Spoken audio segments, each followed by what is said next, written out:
C'est vraiment juste incroyable ce que je suis en train de voir. C'est-à-dire que le fait d'avoir pris connaissance de mon identité en Christ, vrai, on a donné vraiment un grand pouvoir au diable. Parce que moi-même, j'avais peur du diable. Enfin, j'avais peur de l'ennemi, si vous voulez. C'est-à-dire que tellement j'avais fait des prières de combat spirituel qui ne marchaient pas. Je ne dormais pas. Je ne dormais pas. J'étais une esclave. Je ne peux pas vous dire le nombre d'années. C'est-à-dire que depuis combien d'années je ne dors pas. Et en fait, pour la petite histoire, moi, j'étais pas, à la base, j'étais pas quelqu'un qui fréquentait les églises réveillées. À la base, j'étais catholique. J'étais catholique et j'ai fait toutes sortes de prières, le rosaire, le chapelet, les jeûnes, les prières de délivrance à l'église catholique pour pouvoir dormir. Ça ne marchait pas. Et c'est comme ça que je me retrouve en fait à l'église réveillée. C'est ce problème-là qui me fait parce que je n'en peux plus, je ne dors pas, je suis oppressée.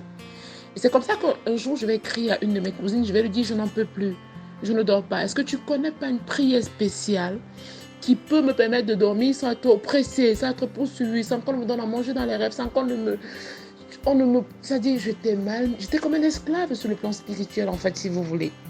Et c'est comme ça que ma cousine là va me dire que voilà, bon, elle fréquente une église réveillée, que si je veux, elle peut m'amener dans son église réveillée. Et c'est comme ça que moi, je me suis retrouvée à l'église réveillée en 2020. Je crois que c'était en décembre 2020. Donc, de 2020 à 2022, à l'église réveillée, on me dit, il faut envoyer le feu.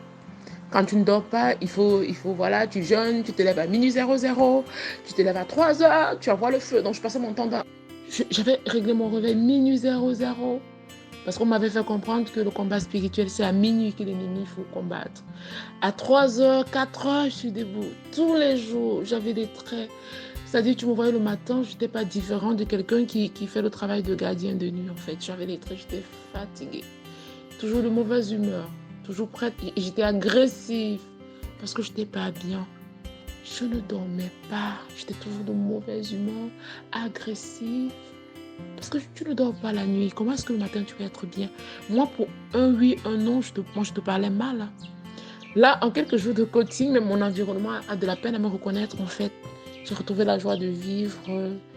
Voilà, je dors. C'est-à-dire, je prends du plaisir. Avant, j'avais peur de dormir.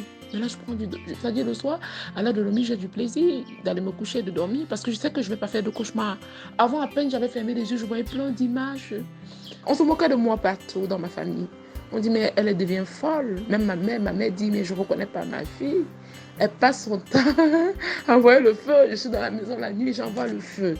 Les esprits qui m'empêchent de dormir, je vous envoie le feu. Mais c'était souvent bizarre parce que à peine j'ai fini de prier à minuit, je me couche, les gars, ils me malmènent dans le rêve en fait. Je refais le même rêve. Je me retrouve en train de manger, d'être poursuivi. En fait, il n'y a rien qui a changé. Je me retrouve à manger. C'est surtout ça mon problème, manger dans les rêves. Je mangeais. Il y avait des fois où je mangeais et je me réveille, j'ai l'impression, je ressens le goût. Un jour, j'ai mangé la chair. Donc, je rêve comment je suis en train de manger de la viande crue. Et je ne veux pas manger, mais on me dit tu vas manger, on m'oblige, on dit tu manges, c'est un ordre. Donc, et quand je me suis réveillée, j'avais l'impression que j'avais du sang. Je ne sais pas si vous connaissez le goût du sang. Si vous avez déjà mangé un peu comme le steak, la viande qui n'est pas bien cuite en fait. Donc, je ressentais comme du goût, du sang. C'est-à-dire que quand je me réveillais, c'était comme si c'était réel. Vous n'imaginez pas par quoi est-ce que je suis passée. Je vous assure, je n'en reviens pas. Que le simple fait de connaître mon identité. Juste le fait que vous m'avez fait comprendre que je dois être consciente de mon autorité spirituelle. Vous m'avez fait comprendre que je dois savoir que je suis créée à l'image, selon la ressemblance de Dieu, pour dominer et assujettir. Vous m'avez fait comprendre que j'ai été créée à l'image, j'ai été créée de peu inférieur à Dieu. Je suis couronnée de gloire et de magnificence, j'ai la domination sur les œuvres des mains de Dieu. Il a tout mis sur mes pieds. En fait, qu'est-ce que je fais? Le matin, quand je me réveille, je proclame mon identité en Christ.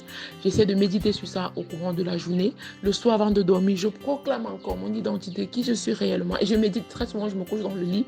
J'essaie de méditer dans ma tête. J'essaie de méditer. Je suis Dieu. Je suis une fille du Très-Haut. Et je m'endors. Et vous n'imaginez pas, je m'endors comme un bébé. C'est-à-dire, je dors, plus les attaques. Avant, je dormais, on me poursuit. Je dormais, on me donne la nourriture dans les rêves. Je dormais, on m'emmerde dans les rêves. Et je passais le temps à prier à minuit, à 4 heures, mais rien ne changeait. Vous n'imaginez pas le nombre d'années. J'ai souffert tellement d'années comme ça. Et je n'en reviens pas que la solution était juste de comprendre qui je suis.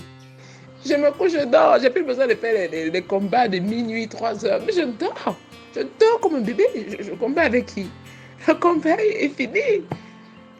Comme vous avez dit, ils savent que je sais qui je suis. Je sais que, comme vous avez dit dans votre livre, Sinach, I know who I am. Ah, vraiment, Dieu, il est grand. Il est grand. Je remercie Dieu de... Je bénis l'Éternel qui, voilà, m'a aidé à me faire voir une autre dimension de la vie sur le plan spirituel.